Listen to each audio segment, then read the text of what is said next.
Okay guys, so today we're going to be putting coilovers on the Miata Finally, and I actually have a friend here that's going to help me that has his own Miata that's done this already before. His name is Kylen.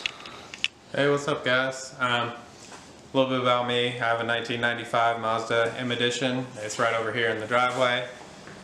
So far I put coilovers on it, sway bars, and the hard top. Got a lot more coming soon. So this is Kylen's Miata right now, M Edition. It's got the 1.8 in it. What kind of coilovers are you sitting on? I'm sitting on the Flying Miata VMAX coilovers. I know my car's really dirty. We had a storm yesterday. Haven't had a chance to wash it yet. So it doesn't normally look like this. Let's get a little walk around. It's actually sitting really nice. Alright, so I'm going to get the Miata in the garage real quick so I can jack it up on all 4 jack stands and get everything off so we can put the coilovers on.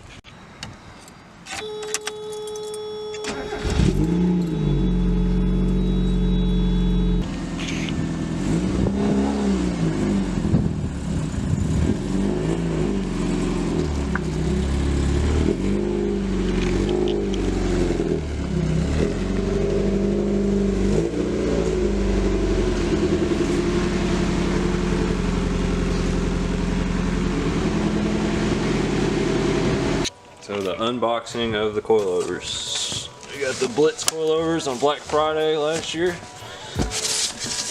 Got them, instead of $1,040, we got them for a little over $800 shipped. Shout out to FR Sport. I can't read any of that.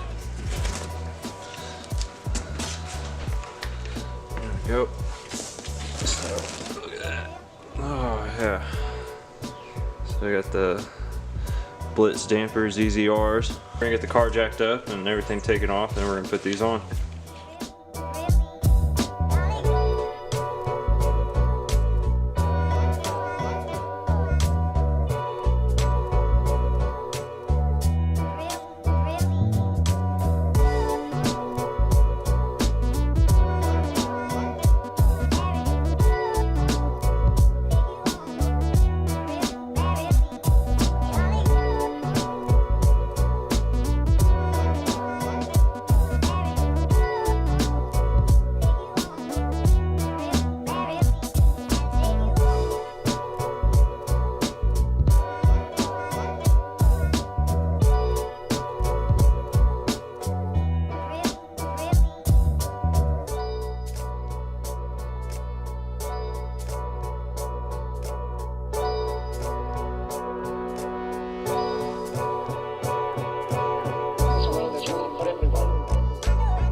Alright, so we're getting the bottom bolt out of the shock right now, and then I'm going to take the 2 bolts off, or 2 nuts off the top hat while he's working down here. We might have to take that upper mount off, the upper control arm, and disconnect the sway bar link. We don't know yet, but we'll get to that whenever we get to that. So I'm going to go up here, I'm going to start taking those off. Let's take these off.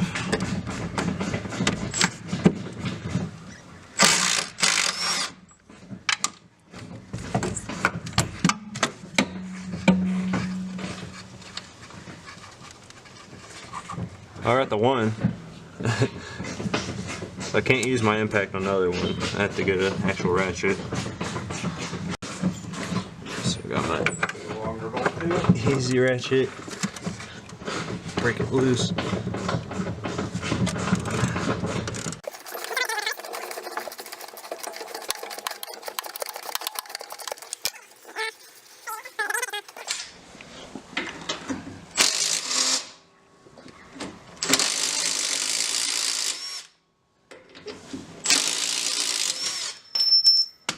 Get that out.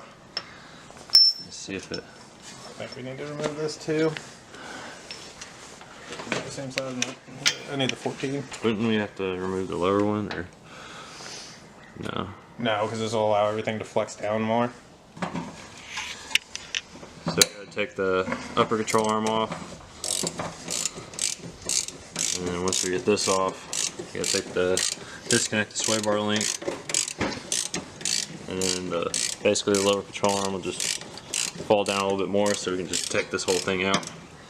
All right, so we disconnected the sway bar link, and now we can just grab it out. Comes right out, just like that. So we got the other side out just fine. On this side, we didn't really have to disconnect this sway bar because the other side was already disconnected and it'd go down low enough. Now if you have aftermarket sway bars, like a bit beefier ones, you will have to disconnect both sides because it'll be a lot harder to get this whole thing to go down to get the old shock out. So right now we're just gonna start putting the Blitz coilovers in. So I was telling John on my Miata, I reuse these paper little circle things that go on your top hats. If you have them on your stock suspension, go ahead and make sure you move them to the new one. It'll make sure that your new suspension doesn't have any squeaks with the top hat in the body of the car. Yeah, because I think that could be really annoying. So we're putting the new coilovers in on this side right now. The rear should be good to go after this. Just so you know, having a little jack around the garage does not hurt because it makes it a lot easier to get bolts back into where they're supposed to go, especially when you're working on suspension stuff. We're about to do the fronts. To remove them, we have to take out the shock bolt. We have to take out this huge long bolt on the upper control arm. It's kind of a pain because, as you can see, this metal plate right here is blocking it. We don't want to have to go through all the pain of removing that, so we're just going to kind of slide it out slowly. Only the very end of it is threaded on that nut. We may have to remove the sway bar end links. We're going to try it without it, but we'll let you know if we had to do it. And then the bolts on the top pad are the last ones that we'll have to do. Got this ghetto intake that came with the car before we bought it.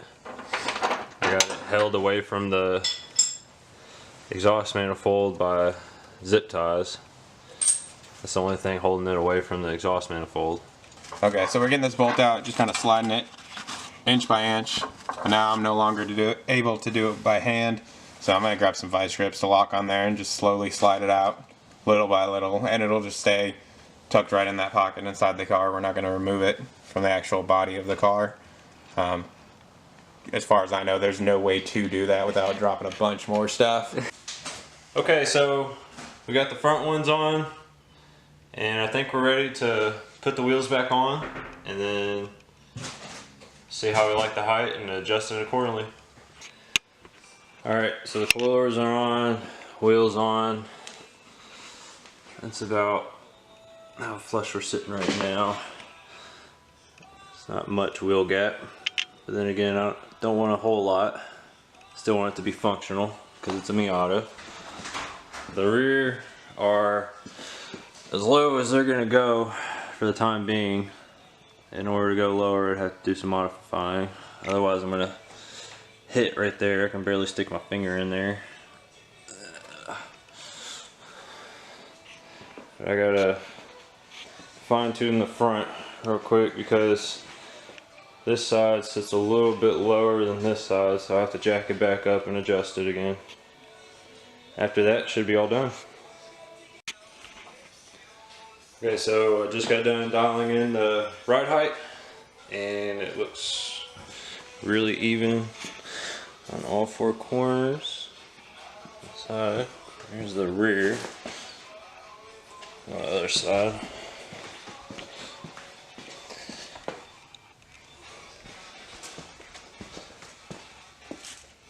So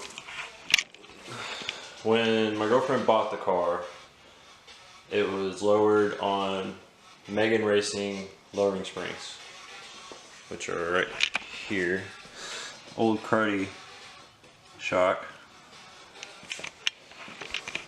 And now it sits a lot better, looks a lot prettier too. I'm sure it'll ride a lot better as well. Okay, so there's a slight problem. When I went to go test drive the Miata, the rears rubbed a lot on the tires. I'll actually show you that right now.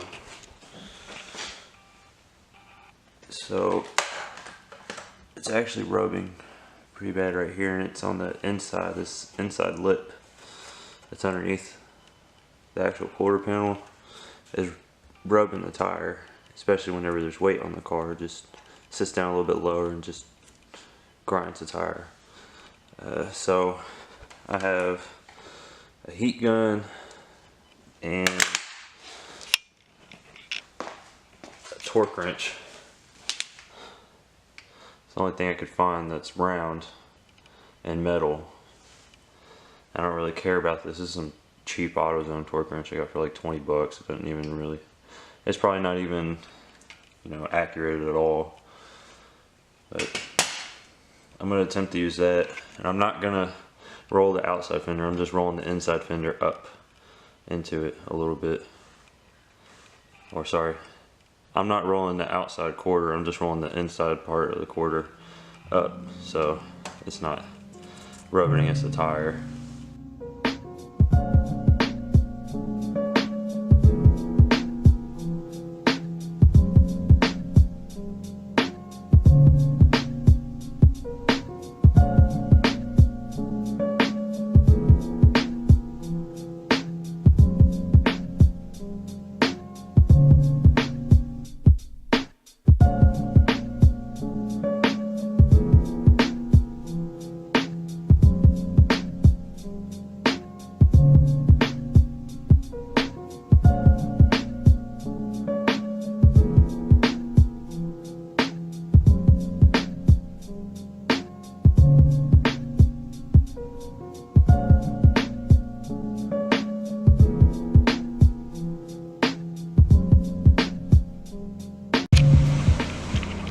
Okay, so I got the rear quarters rolled on the inside, and it looks really good.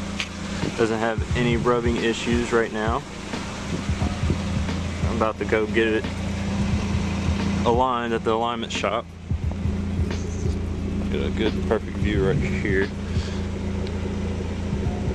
That,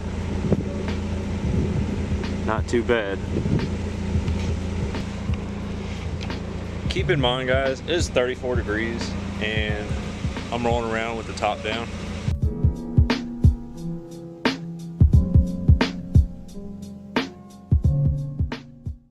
Two hours later.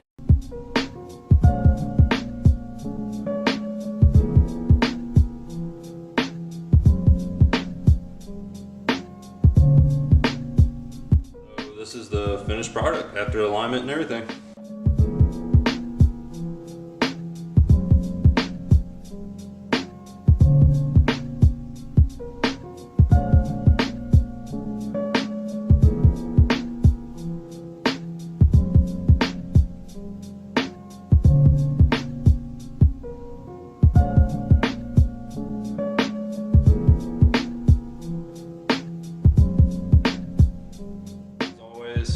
Thank you for watching.